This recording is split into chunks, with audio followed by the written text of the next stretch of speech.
like, comment and subscribe. ধৈর্য এমন একটা জিনিস যেটা নবীদের গুণ। প্রত্যেকটা নবী ধৈর্যশীল ছিলেন, প্রত্যেকটা নবী সবের ছিলেন, প্রত্যেকটা নবীকে আল্লাহ তাআলা শক্তির মধ্যে একটা অসাধারণ ক্ষমতা দিয়েছিলেন। প্রিয় ভাইয়েরা, সবর হচ্ছে এমন একটি হাতিয়ার, এমন একটি যন্ত্র যা কখনো ব্যর্থ হয় না।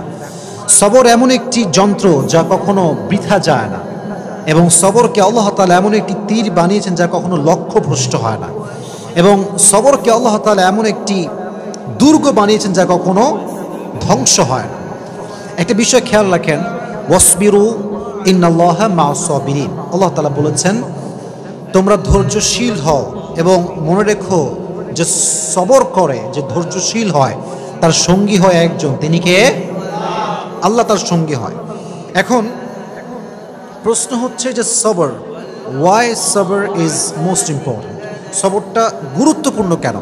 আমার চোখে চোখ রাখেন, আমি একটু বোঝাবার ট্রাই করি যে সবরটা গুরুত্বপূর্ণ কেন। আচ্ছা, একটু ফিল করেন যে আমাদের জীবনে একটা বিপদ আসছে, হয় আমার বাবা মারা গিয়েছে, আমার জব আমি লস করে ফেলেছি, জব হারায় গেছে, অথবা আমার কোনো ইনজুরি হয়েছে, কোথাও আঘাত লেগেছে। আচ্ছা বলেন তো, এই সমস্ত প্রত্যেকটা ড্যাঞ্জারে আমার দিকে তাকান, ধৈর্য ছাড়া কোনো গতি কি আছে? কোনো গতি নেই। There is no alternative way of সবর। সবরের কোনো প্রকার কোনো বিকল্প রাস্তা নেই। সবর হচ্ছে মুমিনের জীবনের সফলতার সবচেয়ে বড় হাতিয়ার। তবে আমি আজকে আলোচনাটা একটু লম্বা করব, এই জন্য সবর এটা মেয়েদের জন্য জরুরি, ছেলেদের জন্য জরুরি, সবার জন্য জরুরি। কারণ পরীক্ষা শুধুমাত্র ছেলেদের জীবনেই আসে না, মেয়েদের জীবনেও পরীক্ষা আসে না নাই? একজন মেয়ে যে বিয়ে করেছে, আব্বা আম্মার ঘর সংসার সব ছেড়ে আসছে, এসে দেখছে যার জন্য সব ছেড়ে আসছে সে তার মতো না, স্বামী খারাপ। এরকম মাঝে মাঝে হয় না? তো এই যে মেয়েটার শ্বশুর বাড়ি খারাপ, শাশুড়ি খারাপ, স্বামী খারাপ, তার জীবনেও সবরের দরকার আছে না নাই? আরেকজন মেয়েকে না আপনি ভাবেন, যে মেয়েটা বিয়ে করেছে, জাস্ট মনে করেন 1 মাস হয়েছে, 1 মাস পরেই তার স্বামী মারা গিয়েছে, বিধবা হয়ে গিয়েছে। এই মেয়েটার জীবনেও সবরের দরকার আছে না নাই?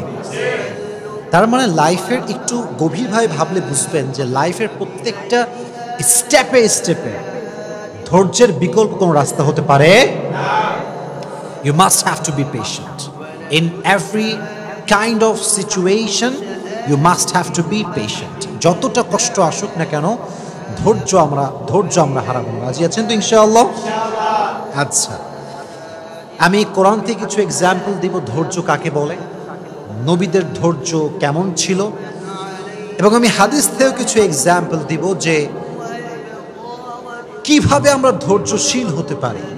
এবং মহিয়সী নারী যারা ছিল, যেমন আম্মা জান আয়েশা রাদিয়াল্লাহু তাআলা আনহা, এবং নবীজির ফার্স্ট ওয়াইফ যিনি ডিভোর্সি ছিলেন, তিনি হচ্ছেন খাদিজাতুল কুবরা রাদিয়াল্লাহু তাআলা আনহা, যাকে নবীজি বিয়ে করেছিলেন কত বছর বয়সে বলতে পারবেন? 40 বছর। কত বছর? তার জীবন থেকে আমরা সবরের শিক্ষা কেমন করে নিতে পারি? আয়েশা রাদিয়াল্লাহু তাআলা আনহার জীবন থেকে আমরা সবরের শিক্ষা কেমন করে নিতে পারি? আমরা এখান থেকে শিক্ষা গ্রহণ করার ট্রাই করবো। সকলে বলেন ইনশাআল্লাহ। আচ্ছা, ফর এন এক্সাম্পল, মনে করেন কেউ আপনাকে অপবাদ দিয়েছে, আপনি কাজটা করেন নাই, আপনি এই ক্রাইমটা করেন নাই, তাও মানুষ আপনাকে ব্লেম করছে।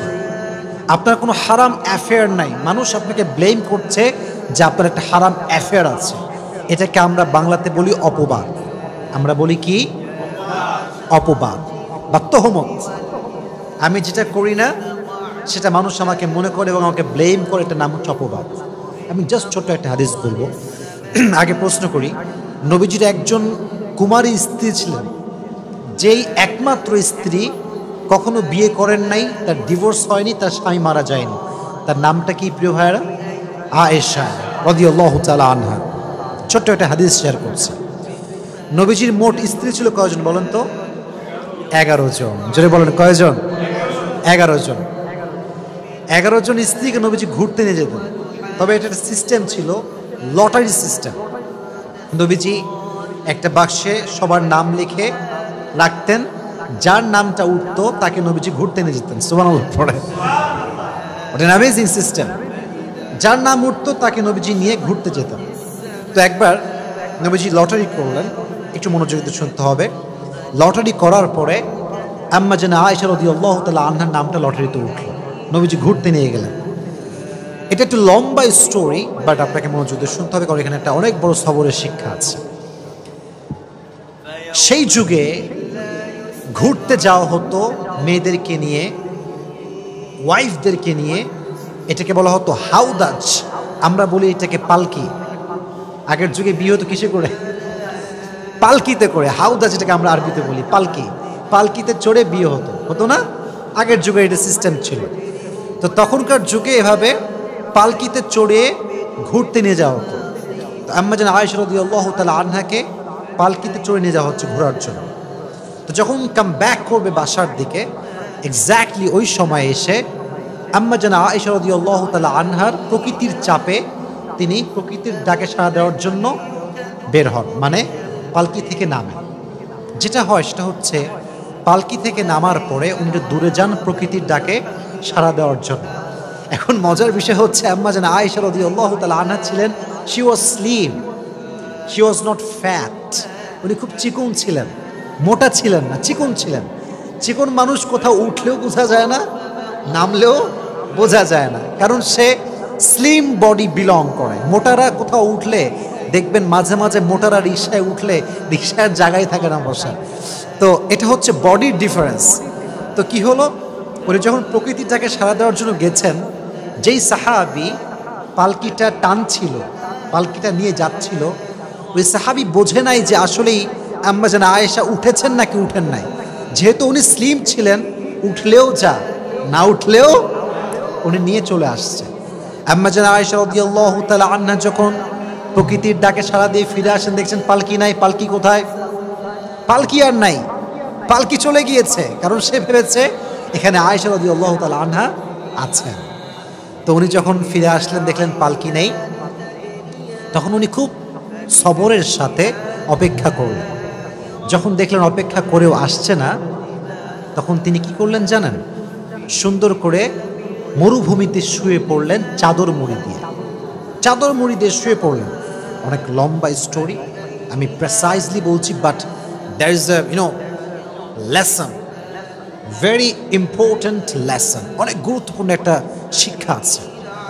তো যখন নবীজি দেখলেন যে আয়েশা নেই রাদিয়াল্লাহু তাআলা আনহা, উনি একজন সাহাবীকে লস্ট অ্যান্ড ফাউন্ডের দায়িত্ব দিয়েছিলেন, যে কে হারাচ্ছে, কে সফরে আছে, কে নেই, এটা খোঁজাখুঁজির জন্য।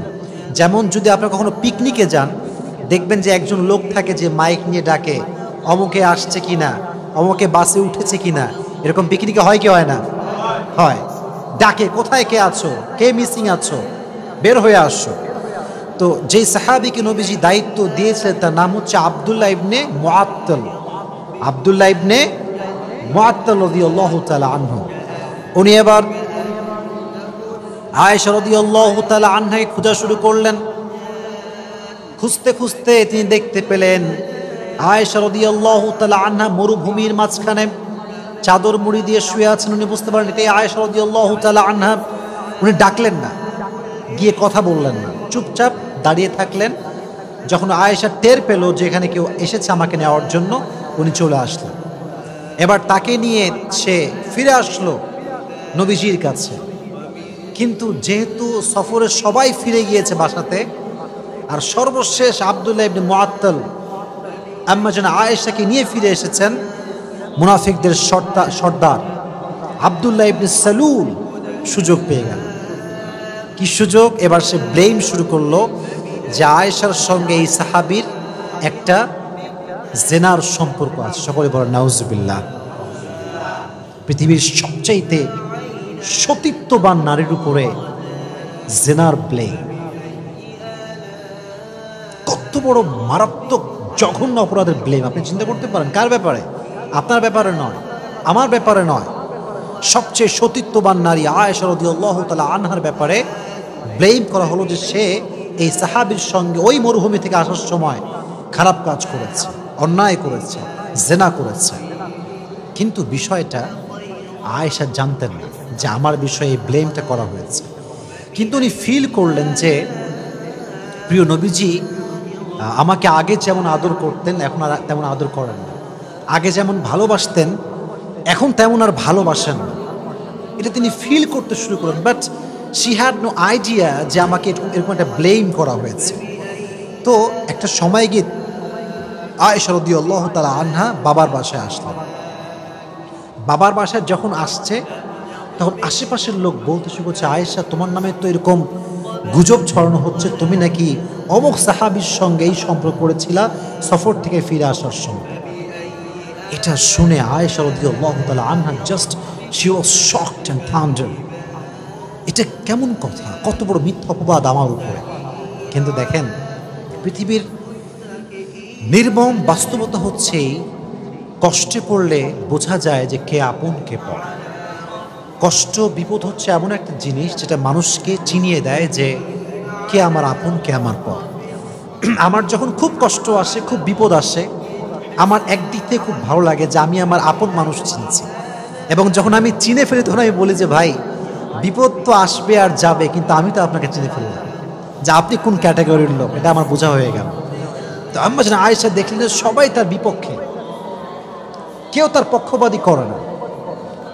ইভেন সর্বশেষ, অনেক লম্বা স্টোরি, আমি জাস্ট প্রেসাইজলি বলছি, সর্বশেষ নবীজি আম্মা জান আয়েশার কাছে আসলেন, এসে বলেন আয়েশা তুমি যদি সত্যি এই অন্যায় করে থাকো আল্লাহর কাছে মাফ করো, আল্লাহর কাছে মাফ চাও, আল্লাহ তোমাকে মাফ করে দিবে।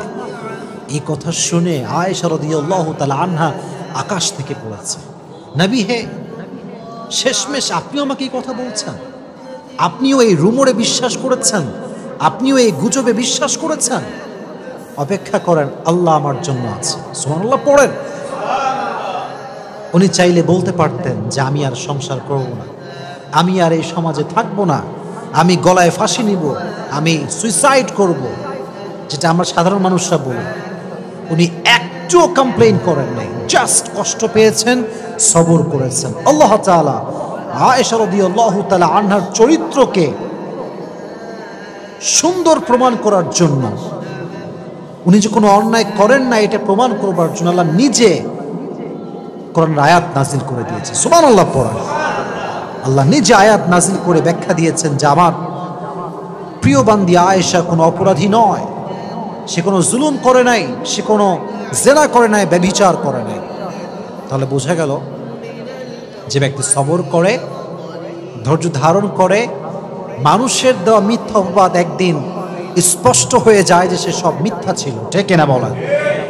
একসময় প্রমাণ হয়ে যায়। মনে রাখবেন, সময় এমন একটা জিনিস, সময়ে মানুষকে জবাব দেয়, সময় মানুষকে উত্তর দেয় যে সে মানুষটা আসলে কেমন। আপনাকে যদি কেউ ভুল বুঝে ব্যাখ্যা দিবেন, just wait for the right time. সময়ের অপেক্ষা করেন। সময় হচ্ছে এমন একটা জিনিস, এমন একটা কাঁটা, এটা ঘোরে আর কে কেমন এটা সত্যতা বলে দেয়, ঠিক কিনা বলেন? Wait for the right time, সঠিক সময় অপেক্ষা করেন। তাহলে আয়েশা রাদিয়াল্লাহু তাআলা আনহাকে ব্লেম করা হয়েছে, এবার আমাকে জবাব দেন, উনি কি ধৈর্যহীন ছিলেন না ধৈর্যশীল ছিলেন? She was patient in every kind of situation. She was patient, ধৈর্যশীল ছিলেন। ফলে কি হয়েছে?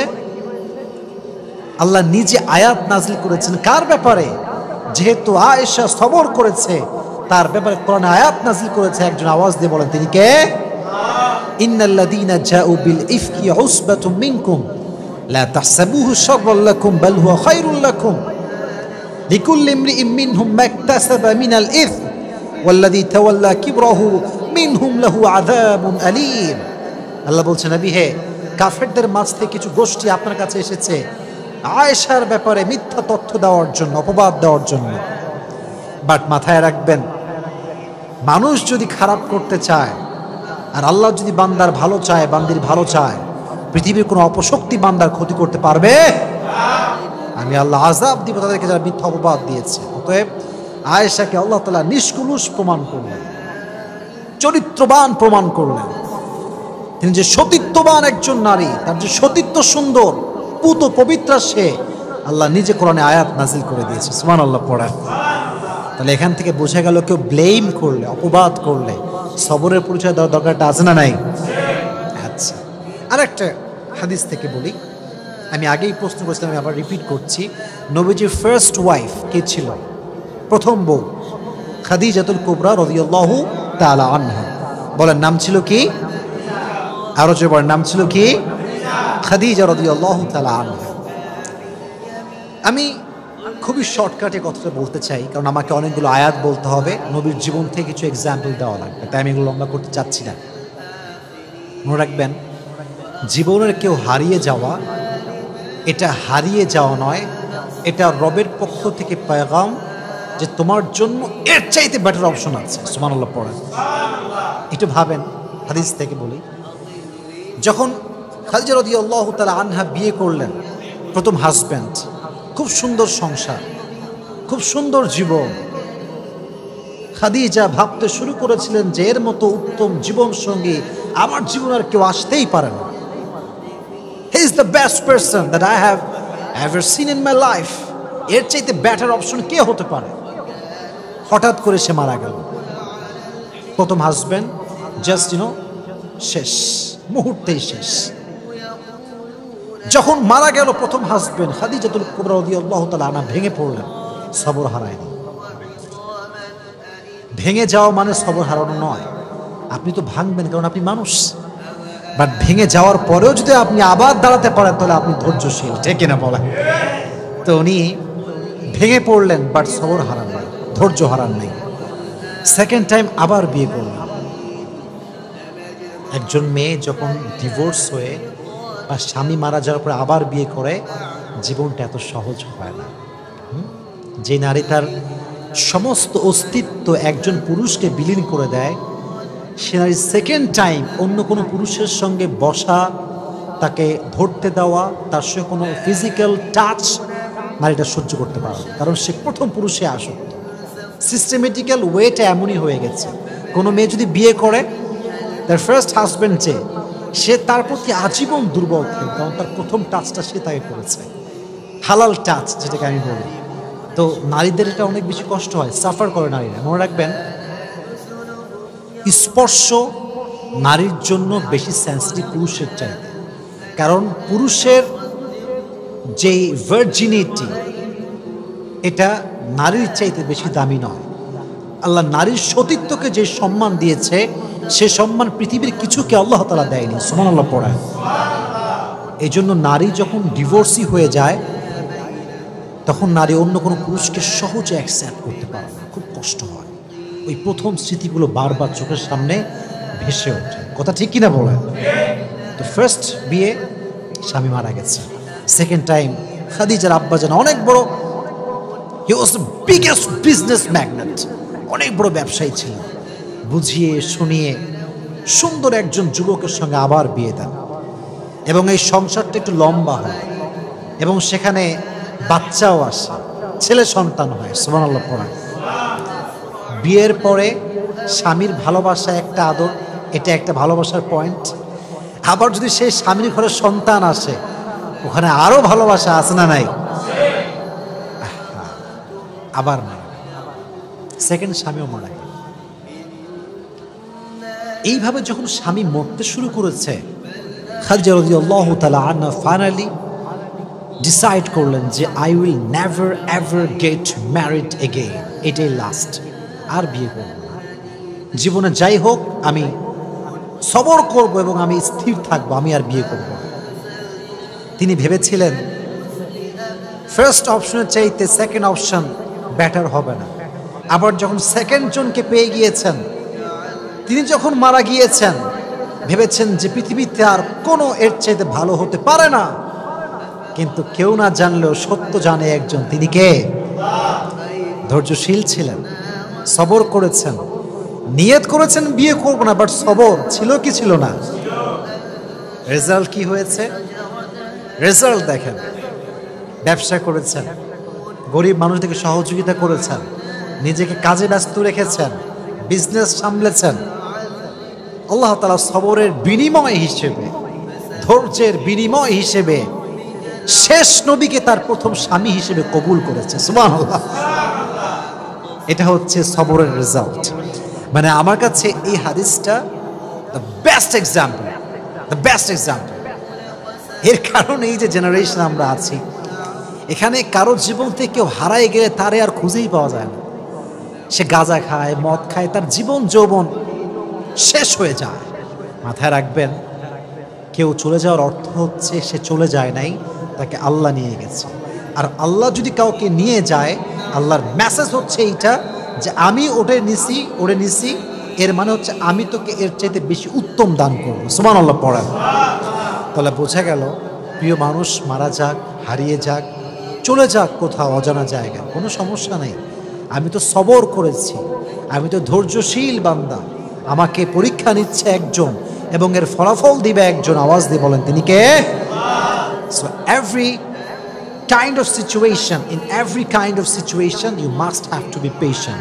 প্রত্যেকটা অবস্থানে আমরা ধৈর্যশীল হব। রাজি আছেন তো ইনশাআল্লাহ? আল্লাহ সবাইকে ধৈর্যশীল হওয়ার তৌফিক দান করুন। সকলে পড়া আমিন। এবার আসেন কিছু নবীদের এক্সাম্পল দেই যারা ধৈর্যের পরিচয় দিয়েছেন। আমি একটু পরীক্ষা করি আপনাদের সবাইকে, দেখি আপনারা কতটুকু ক্যাচ করতে পারেন, গ্যাস করতে পারেন। একজন নবী ছিলেন যে নবীর পুরো শরীরে পোকা ধরে গিয়েছিল, পুরো শরীরটা পোকা খেয়ে শেষ করতে যাচ্ছিল। নবীর নামটা কি ছিল? আইয়ুব আলাইহিস সালাতু ওয়াস সালাম। দীর্ঘ 12 বছর পোকা তার শরীরে ভর করেছে। আমাদের একটু অসুখ হইলে আমরা বলি যে আয় রে মানুষ, আল্লাহ মনে হয় আর মানুষ পায় না, আমি একাই মনে হয় দুনিয়াতে, পৃথিবীতে মনে হয় আর কোনো মানুষই নাই, আল্লাহ খালি আমারই পায়, আমি কি দুনিয়াতে একা, আর কেউ কি নাই? 12 বছর সহ্য করেছে। পোকা উঠতে উঠতে যখন জিহবায় এসেছে, তখন আইয়ুব মুখ খুলেছে। ওয়াইয়ুবা ইয নাদা রাব্বাহু আন্নী মাসানিয়া দুররু ওয়া আনতা আরহামুর রাহিমিন। দোয়া করার একটা সিস্টেম আছে। আমি জুমার লেকচারে বলেছিলাম, দোয়ার একটা কোয়ালিটি আছে, চাওয়ার মাঝে একটা গুণ আছে। দেখেন, উনি বলেন নাই যে আল্লাহ তুমি আমাকে এই রোগ কেন দিলা, ঠিক করে দাও, বলেন নাই। আন্নী মাসানিয়া দুররু ওয়া আনতা আরহামুর রাহিমিন, আল্লাহ আমি তো বিপদে আছি, তুমি তো রহমান। কথার ভাঁজ দেখেন। আমি আমার আব্বাকে বলছি, আব্বা আমি সকাল থেকে খাই নাই, খাবার কিন্তু চাই নাই, আমি না খেয়েছি আর তুমি আমার আব্বা, এটা বললেই না, আব্বা বুঝে যাবে যে আমার ছেলের এখন খাবার দরকার।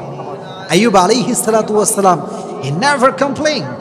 উনি বলেছেন, আল্লাহ আমি কষ্টের ভেতরে আছি আর তুমি তো রহমান, আর রহমান তো কারো কষ্ট সহ্য করতে পারে। কখন বলেছেন? যখন এই পোকা উঠতে উঠতে তার জিহবায় চলে এসেছে। আল্লাহকে বলছে, আল্লাহ পুরো শরীরটা আমার খেয়ে ফেলুক, কিন্তু যে জিহবা দিয়ে আমি তোমার জিকির করি সেটা যদি পোকা নষ্ট করে ফেলে, আমি তো তোমাকে আর ডাকতে পারবো না, তুমি আমাকে রহম করো, তুমি আমাকে রহম করো। এই সবর যে করেছে, আল্লাহ তাআলা ডাকার সঙ্গে সঙ্গে তার সমস্ত রোগকে ধূলিসাৎ করে তাকে আল্লাহ তাআলা শিফায়ে আজলা কামিলা দান করে দিয়েছে। সুবহানাল্লাহ। তাহলে বোঝা গেল, রোগ বালাই হচ্ছে ব্লেসিং, মার্সি, বারাকা ইন ইউর লাইফ। যদি মুমিনের কোথাও কোনো কাঁটাও ঢুকে যায়, এই যে আমরা কষ্ট পাই কাঁটা ঢুকলে, আল্লাহ কতটা দয়াময় দেখেন। কাঁটা ঢুকলেও আল্লাহ তাআলা বান্দার আমল নামার থেকে যে গুনাহ আছে এটাকে ঝরিয়ে দেয়। সুবহানাল্লাহ পড়েন। তাহলে বোঝা গেল, আজ থেকে অসুখ হলে আমরা ধৈর্য ধারণ করবো। রাজি আছেন তো ইনশাআল্লাহ? আর একটা এক্সাম্পল দেই সবরের। একজন নবী, আমি আবারও আপনাদেরকে প্রশ্নে ফেলছি, গ্যাস করতে হবে আপনাদের সবাইকে, জানি কার নাম বলতে যাচ্ছি।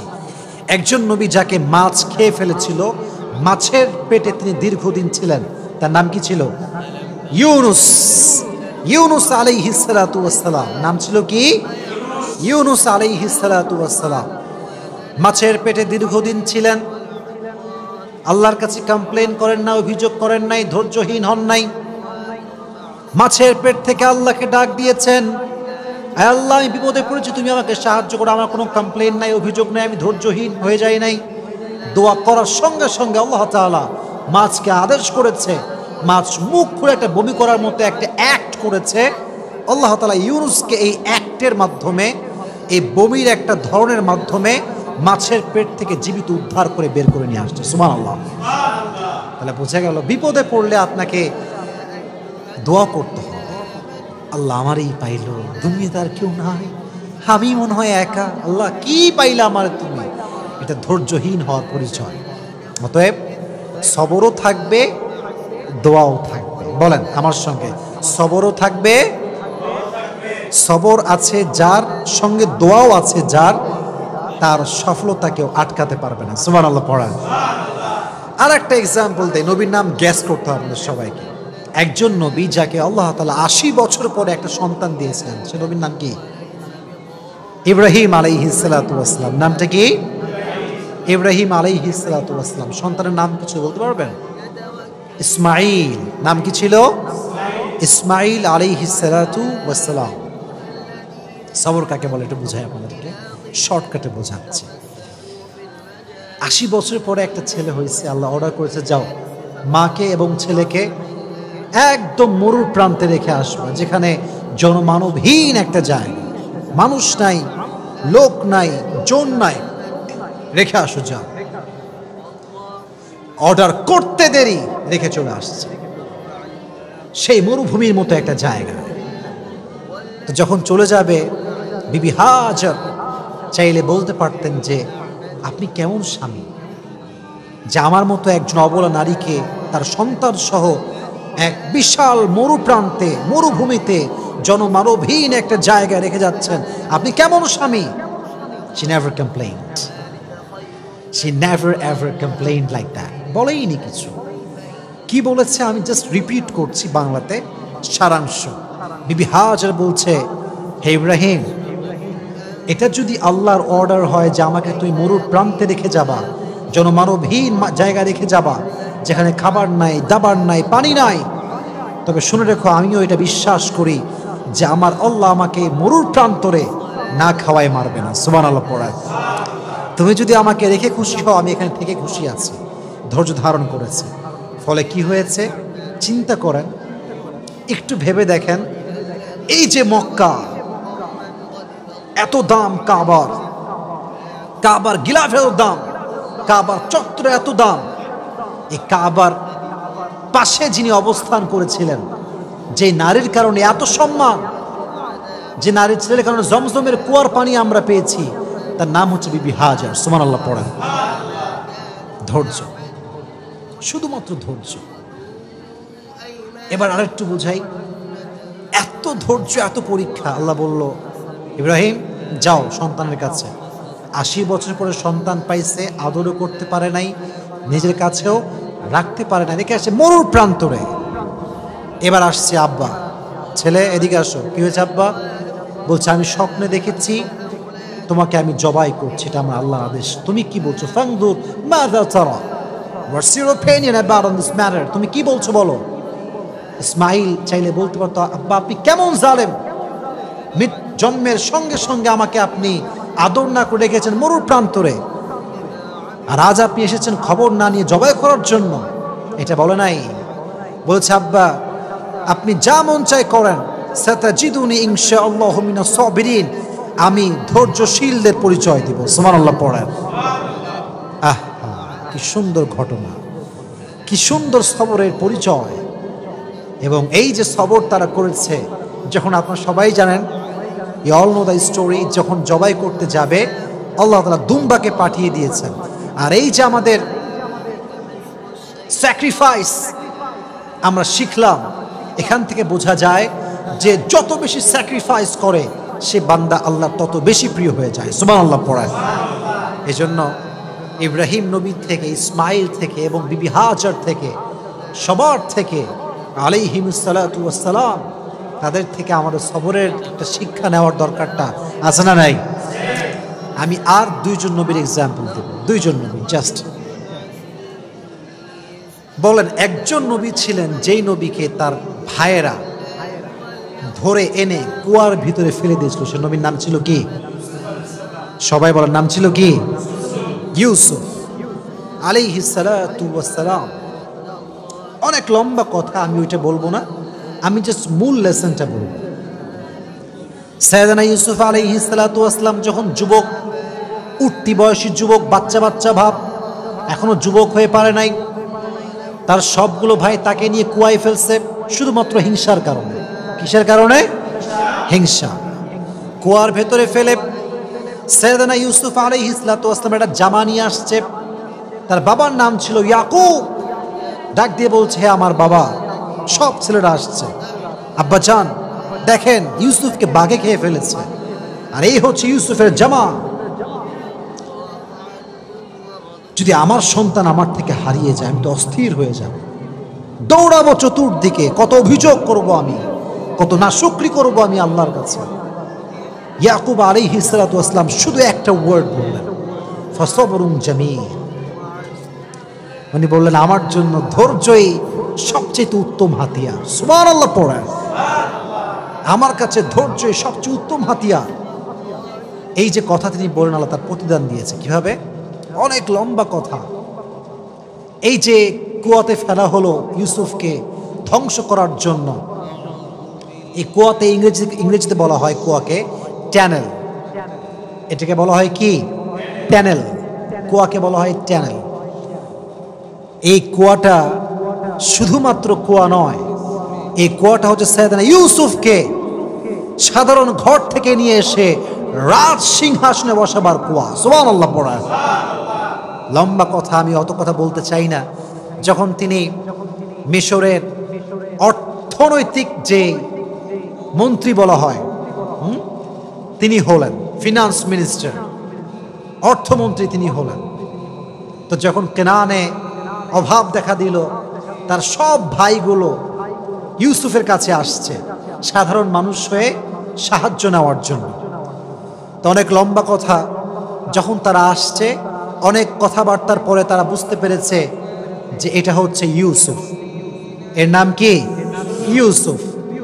তো ইউসুফ আলাইহিস সালাতু ওয়াস সালাম বলেন, যাও, তোমাদেরকে আমি মাফ করে দিলাম, এবং মাথায় রেখো, ইন্নাহু মাইয়াত্তাকি ওয়া ইয়াসবির ফাইন্নাল্লাহা লা ইউযিউ আজরাল মুহসিনিন।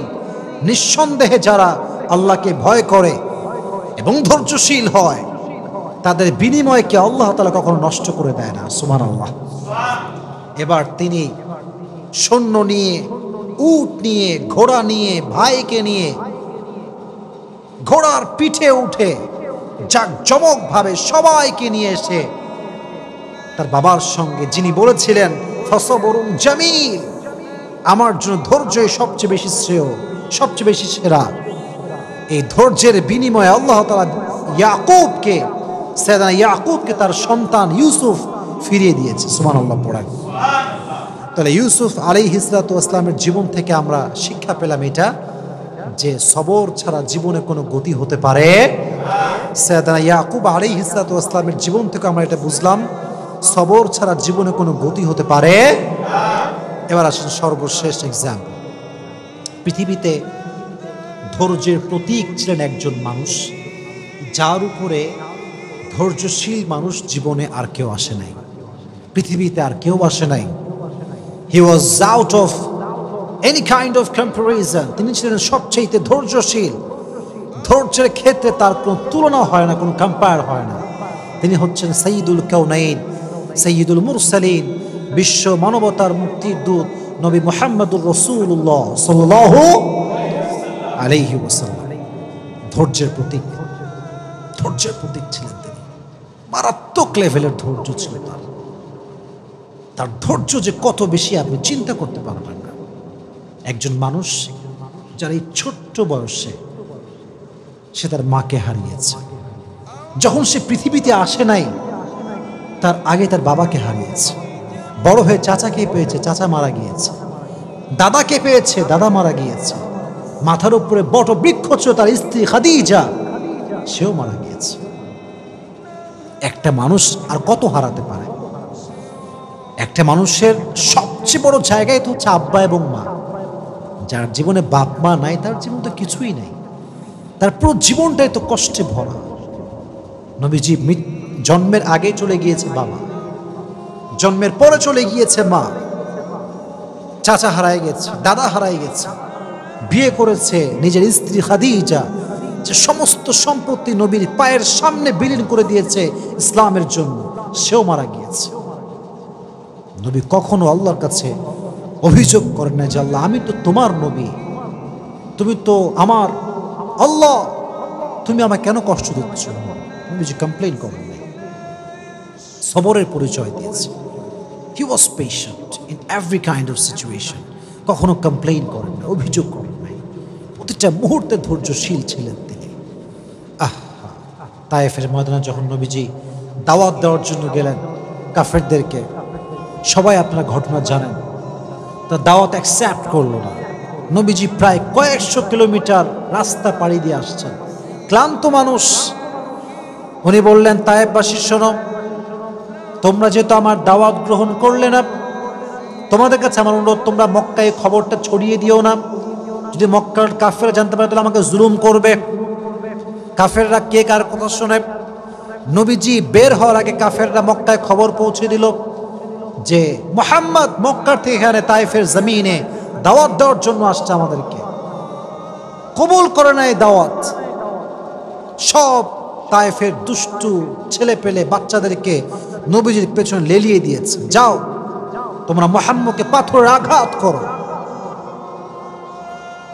বৃষ্টির মতো পাথরকে তোমরা বর্ষণ করো। আমি যখন রেলগেটে যাই, আমি জাস্ট এটা ফিল করি। রেলগেটে দেখবেন যে প্রত্যেকটা রেল লাইনের মাঝখানে এরকম বড় বড় পাথর থাকে, দেখছেন আপনারা সবাই, এরকম শক্ত শক্ত পাথর। আমি জাস্ট এটা ফিল করি, যদি এই পাথরটা তুলে আমি আসিফকে কেউ আঘাত করে আমার কি হবে, আমি কি আদৌ সহ্য করতে পারবো এই আঘাতটা।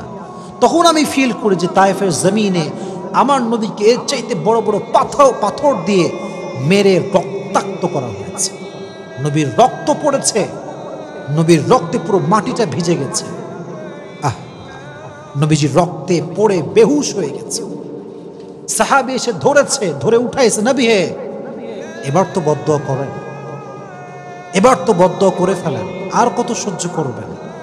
নবীজি বলছে, শোনো, আমি তো বদদুয়া করার জন্য আসি নাই, হয়তো আমার দাওয়াত তায়েফের লোকরা কবুল করে নাই, তো কি হয়েছে, নেক্সট জেনারেশন যে হবে তারা হয়তো বা ইসলামকে গ্রহণ করবে। সুবহানাল্লাহ পড়া। পাথরের আঘাত খেয়ে রক্তাক্ত হয়ে গিয়েছে, ধৈর্য হারায়নি, শক্তি হারায়নি, জুলুমের শিকার হয়েছে, কাউকে বদদুয়া করে নাই, সর্বাবস্থায় ধৈর্যের পরিচয় দিয়েছে, সর্বাবস্থায় দিয়েছে। আজকে আমাদের অভাব আসলে আমরা কত কথা বলি, টাকা নাই আমার কাছে, এইটা নাই এইটা নাই, I don't have anything, just complain. আছে কিন্তু সব, শুকরিয়া নাই। যার শুকরিয়া যত বেশি তার নিয়ামত তত, যার অশুকরিয়া, যার নাশুক যত বেশি তার নিয়ামত তত বেশি কম। ঠিক না বলা? ধৈর্যশীল হতে হবে, সবের হতে হবে, এবং শাকের অর্থাৎ গ্রেটফুল, শুকর গুজার হতে হবে, কৃতজ্ঞ বোধ হতে হবে। আল্লাহ তুমি আমাকে যা দিয়েছো, what ever I have, I am happy with that. আমি আলহামদুলিল্লাহ খুশি আছি। আমার বাড়ি নাই তাও খুশি, আমার গাড়ি নাই তাও খুশি। আল্লাহ তুমি জাস্ট আমার হলেই আমার চলবে ইনশাআল্লাহ। তাহলে বোঝা গেল প্রত্যেকটা নবীর থেকে, যেমন আমরা শুনেছি আইয়ুব আলাইহিস সালাতু ওয়াস সালামের কথা, আমরা শুনেছি ইউনুস আলাইহিস সালাতু ওয়াস সালামের কথা, আমরা শুনেছি ইব্রাহিম আলাইহিস সালাতু ওয়াস সালামের কথা, আমরা শুনেছি ইয়াকুব আলাইহিস সালাতু ওয়াস সালামের কথা, আমরা শুনেছি ইসমাঈল আলাইহিস সালাতু ওয়াস সালামের কথা, আমরা শুনেছি ইউসুফ আলাইহিস সালাতু ওয়াস সালামের কথা, আমরা শুনেছি নবীর কথা, শেষ নবীর কথা। এর দ্বারা বোঝা গেল যে ধৈর্যশীল আমরা আজ থেকে আর হব না। হব কি হব না? আল্লাহ সবাইকে ধৈর্যশীল হওয়ার তৌফিক দান করুন, সকলে পড়া আমিন। আর বিশেষ করে আমি একটা কথা বলে শেষ করতে চাই আমার বোনদের জন্য, specially for my sisters, those who R listening me from YouTube or Facebook, this is my humble request for everyone. যদি বিয়ের পরে দেখেন আপনার স্বামী খারাপ, তাহলে আগেই অভিযোগ করেন না, আগেই ডিভোর্স নিয়ে ভাইবেন না। Divorce is just far away, बहुत दूर की बात है। पहले ट्राई करो, पहले कन्विंस करो, पहले एडजस्ट करो, फिर उसके बारे में सोचना। আমরা আগে ডিভোর্স নিয়ে ভাবি যে তালাক দিলেই মনে সমাধান, না, কে বলছে আপনার সমাধান? আপনি মনে করতেছেন আমার বোন যেই স্বামী বাদ দিলে আরেকটা স্বামী খুব ভালো হবে, কে বলছে আপনার? গ্যারান্টি আছে আপনার কাছে? ছেলেরা প্রথমে খুব ভালো মনে হয় দেখলে, ফেরেশতা, কনফার্ম জান্নাতি লেভেলের একটা, পরে গিয়ে যে কি বদমাইশ হয় এটা আপনি কল্পনা করতে পারবেন না। এই জন্য যেই স্বামী আপনার কাছে আছে ওকে একটু কনভিন্স করেন, ওর সঙ্গে অ্যাডজাস্ট করার ট্রাই করেন। You have to give your best, you have to try your best, you have to give the best effort. যতটুকু পারা যায় ট্রাই করেন বানানোর জন্য, ভালোবাসা দিয়ে, আদর দিয়ে, যত্ন দিয়ে, আব্বা আম্মাকে দিয়ে, মুরব্বিকে দিয়ে তাই কনভিন্স করেন। মাথায় রাখবেন, নারীর ডিভোর্স হয়ে গেলে তার সম্মান কমে যায়, তার স্ট্যাটাস লো হয়ে যায়। যতই আপনি ওয়াজ করেন, যতই আমি ওয়াজ করি, দিন শেষে সত্য সত্য, রিয়েলিটি ইজ রিয়েলিটি। এখানে কোনো প্রকার কোনো কথা চলবে না। এই জন্য বন্ধুকে বলবো, বোনেরা, যদি সাংসারিক জীবনে সুখী হতে চান, there is no alternative way of সবর। সবর যার আছে বেশি, তার সংসার তত টিকে বেশি। আমার সঙ্গে রিপিট করেন, রিপিট আফটার মি। যেই মেয়ের সবর যত বেশি, তার সংসার টিকে তত। আপনি দেখবেন অনেক সময় বিয়ের 2 দিন পরে ডিভোর্স, এরকম ঘটনা বাংলাদেশে আছে না নাই? মানে বিয়ে করে গেল, জাস্ট শুনলাম 2 দিন পরে ডিভোর্স। ভাই, হোয়াট হ্যাপেন্ড? ডিভোর্স আপনার সঙ্গে হতে পারে, আমার সঙ্গেও হতে পারে। It can happen with anyone, but the fact is, are you really patient? আপনি কি ধৈর্যশীল কিনা? That is the fact.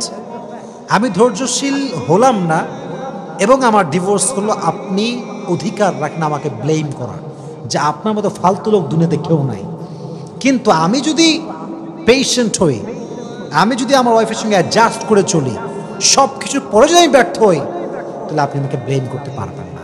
আর হ্যাঁ, সর্বশেষ কথা, যদি কোনো মেয়ে দেখে যে না, কোনোভাবেই অ্যাডজাস্ট হচ্ছে না, শ্বশুর ভালো না, শাশুড়ি ভালো না, স্বামী ভালো না, no one is good person in my family, কাউরে ভালো লাগে না, কেউ আমাকে বোঝে না, আমি যদি এখানে আর একদিন থাকি আমার জীবনটা জাহান্নাম হয়ে যাবে, তখন কোরআন বলছে ঠিক আছে, বের হয়ে আসো। যেটা আমি আগেও বলেছি, বের হয়ে আসো, জীবনকে সুন্দর করো, তাকে তার মতো থাকতে দাও, তুমি তোমার মতো জীবনকে গুছিয়ে নাও। তাহলে বোঝা গেল, you have to try your best first. আগে সর্বোচ্চ ট্রাই করেন, না পারলে তখন দেখা যাবে। তবে সবর হচ্ছে পৃথিবীতে সুখে থাকার সবচেয়ে বড় মাধ্যম। আল্লাহ আমাদের প্রত্যেকটা ভাইকে, প্রত্যেকটা বোনকে সবরের মতো একটা শক্তিশালী গুণকে অর্জন করে চলার তৌফিক দান করুন। আমিন। ওয়া আখির দাওয়ানা আলহামদুলিল্লাহি রাব্বিল আলামিন।